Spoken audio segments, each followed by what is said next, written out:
kapatid na Ernesto Randingin po. Palestina din po. Ilan taon na po kayo? 57 po. 57. Ernesto Randingin. Randingin? Landingin. Landingin. Diyan ako na din po, ano po? Sige po. Magtatanong din po ako, ano po? Ano, focus lang tayo sa kanya.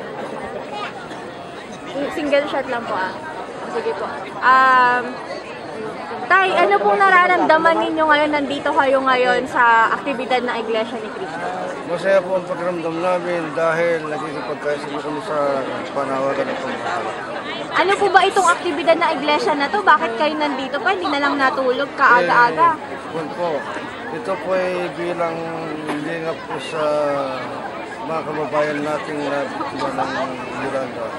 Yolanda, bakit po gusto niyong tumulong dun sa ganitong mga aktibidad? Siyempre,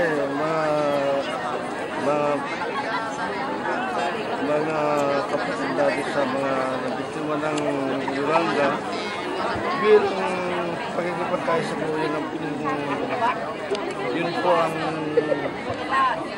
panawagan ng pamahala para makatulong ninyo. Sino po mga kasama ninyo ngayon, Tay? Marami po kami. Sino-sino po yung marami?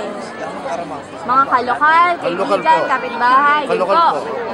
Meron po kayong mga inaakay, mga inibitahan niyo sa... Meron po. Yun po, pwede po bang pakisabi po ninyo kung sino yung mga yun? Kumbaga, ang kasama ko ngayon ay yung mga kalokal ko, mga kapitbahay ko, mga ganun po. Ganun po ang sabihin niya, Tay, ano po? Sige po, isa pa po.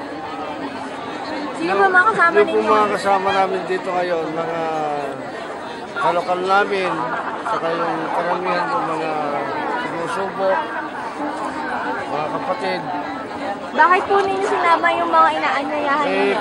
Gusto po nilang makapagkaisa sa panawagan ng pamamahala. Sa tingin niyo po, bakit po gusto nila makipagkaisa? Ang pananampalataya po nila yung nandito po sa Thank you po!